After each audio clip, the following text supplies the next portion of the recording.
Hi everyone, hope you're all doing well and recovering from the cold and the power outages from a couple weeks ago. Just as a reminder, since we had those difficulties, the extra chaos from the power outages during week 3 of our course, I did lift the deadlines and due dates for week 3 discussion posts.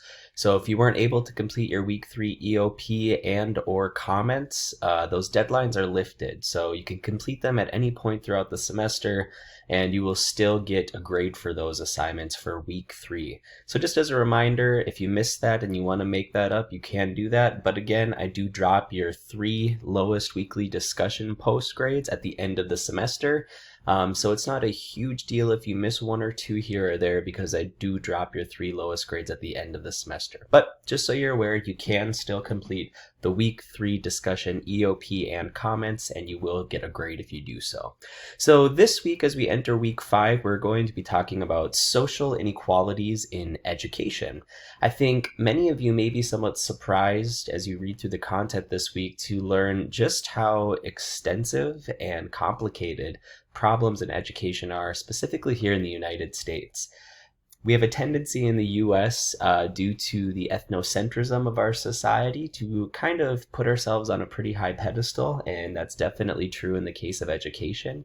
I'm sure if you ask many people, definitely many US citizens, which country has the best education system in the world, a lot of people would guess that the United States does.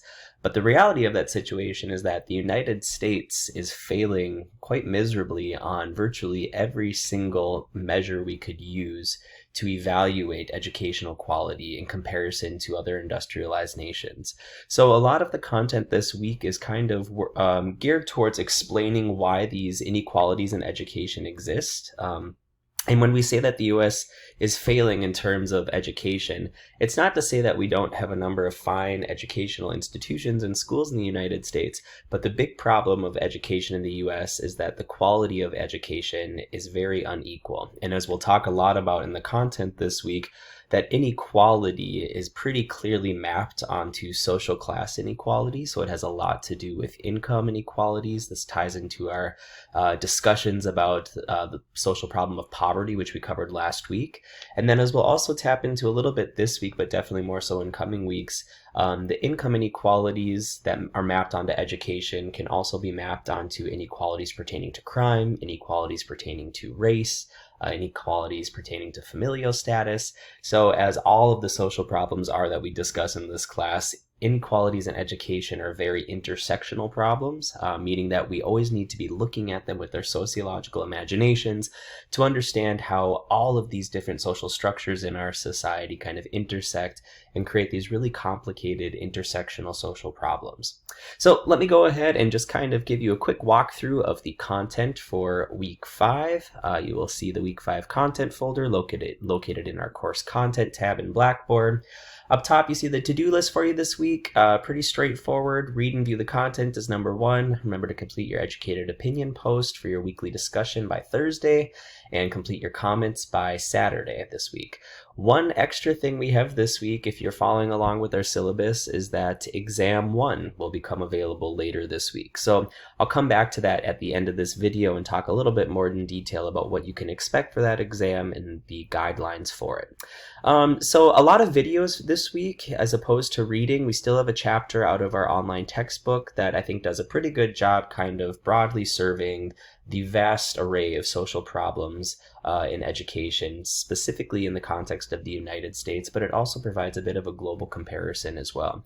There's a few TED Talks that I've assigned this week that I think do a pretty good job, definitely for me, opening my eyes the first time I saw these to kind of get a better understanding of the complexity of problems in education, and specifically how these problems in education can be pretty clearly mapped onto income inequality and the social structure of institutionalized racism in our society.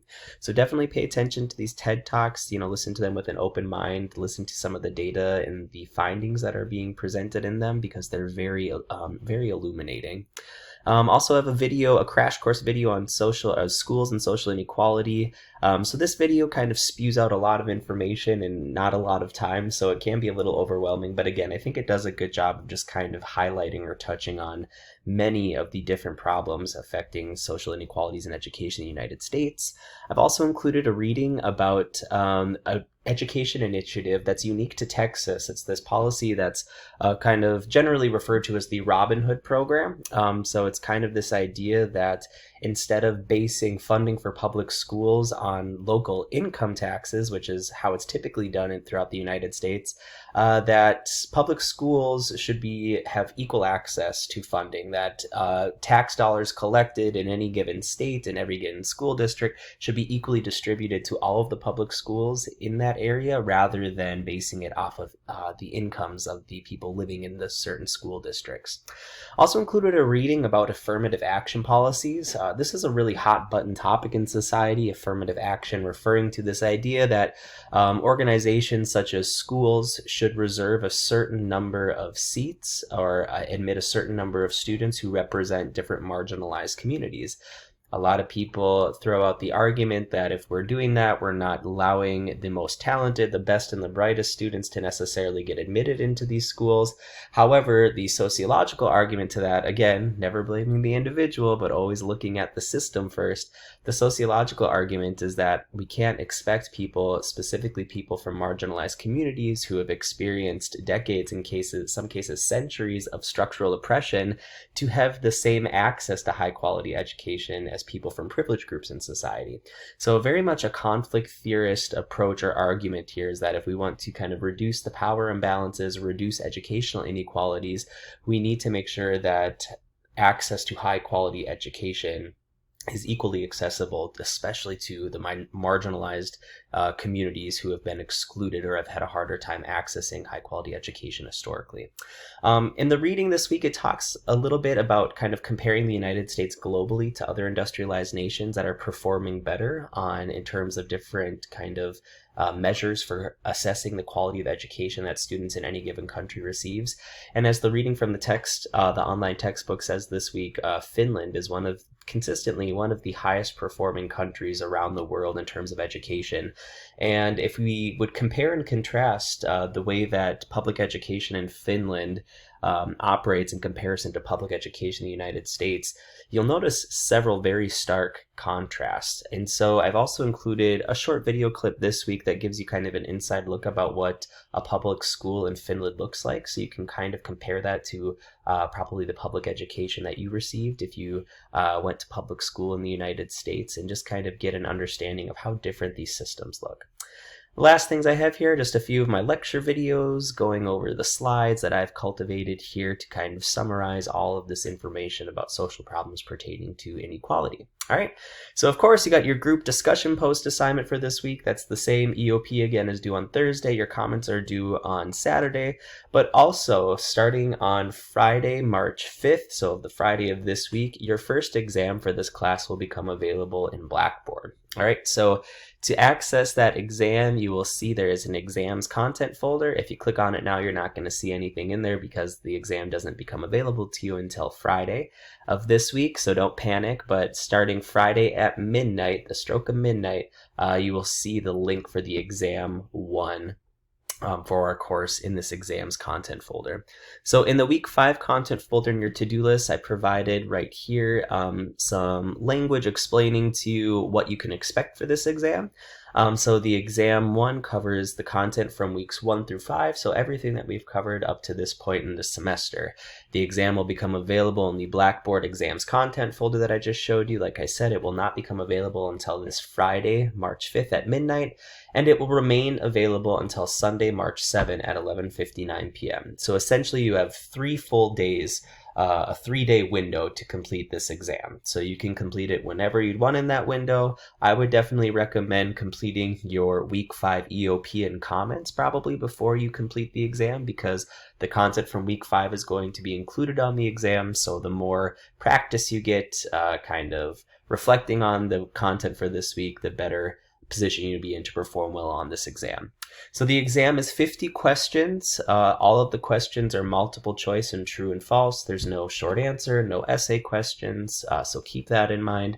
The questions are really designed to assess 2 things. The first thing that they're designed to assess is your comprehension of sociological concepts and theories.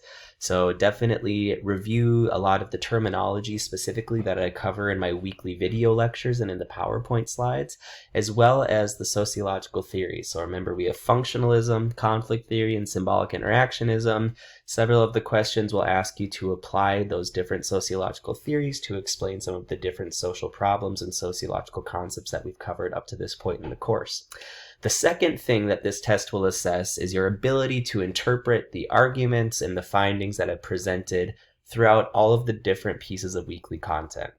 So, if up to this point you haven't been watching a lot of the videos that I've included, maybe you've only been watching the video lectures or scrolling through the slides, know that a lot of the questions coming up on this exam are going to ask you about, for instance, some of the TED Talks that I've asked you to watch. What was the main takeaway from a TED Talk, for example? Or I might ask questions about specific readings that I assigned in addition to the readings from our online textbook. So anything and everything that was covered in the weekly content from week 1 to week 5 is fair game. I would definitely prioritize, though, focus on being sure you're familiarized with the terms and the concepts that I've bolded or kind of highlighted in the video lectures for each week. So if you're trying to think about how you can best review for this exam, I would definitely recommend focusing the majority of your time on reviewing the video lectures. But again, keep in mind, everything that's been covered this week is fair game. So if you haven't yet at this point in time in the class, now would probably be a good time to start really taking detailed notes as you're watching and viewing the assigned content for each week, just so you can be in a good position to perform well on this exam. All right, you will have 75 minutes to complete the exam, so it is a timed exam. Make sure that you are answering your questions and saving your responses option. If you get to the 75-minute mark and you haven't completed the exam, it will automatically submit whatever questions you've answered up to that point, and any question that you didn't answer will be counted as incorrect. So don't think that, yes, obviously you have access to your online resources here, the textbook, the videos. You can go back and look up some answers as you're working through the exam, but you don't want to have to rely on trying to look up the answer to every question because you will likely run out of time. So you should do some studying, definitely do some review. If you have any questions about any of the pieces of weekly content or any concepts that have been introduced that are a little fuzzy or don't make sense, please feel free to reach out via email or pop in during my office hours this week and ask any questions. I'm definitely happy to help make sense of the content that you're struggling with. The last thing to note is that I give you the option to take the exam 2 times. So you don't have to. If you take the exam your first time and you see what your score was and you're happy with that score, you don't need to retake it again. But if you take the exam once and think that you could improve upon your score or possibly do better, you do have the option to take the exam a second time. And I will accept the highest of your 2 exam scores. So if your first attempt you scored higher than your second attempt, I'll count your first attempt, and vice versa. If your second attempt was higher, that's the attempt that will get graded this week. All right. You will be able to view your results or to each of the questions on the exam after the exam deadline. So you can't see which questions you answered correctly or incorrectly until after Sunday, March 7th at 11:59 p.m. So starting midnight on Monday morning, technically, you can go back into the exam and view your results to see which questions you got answered correctly and incorrectly. The only thing you'll be able to see right after you submit your exam is the number of questions you got right. So it's 50 points in total, so you can assess if you want to try and take a second shot at the exam. And again, I'll only grade your highest attempt. All right. So if you have any questions about the content for this week or preparing for the exam, like I said, please reach out via email or during my office hours. I hope you are all staying well, taking care of yourselves. We're approaching the halfway point of the semester. Time's going by fast. I hope you're finding this content to be interesting and informative. And again, I look forward to answering any questions that you might have. All right. Take care, everyone.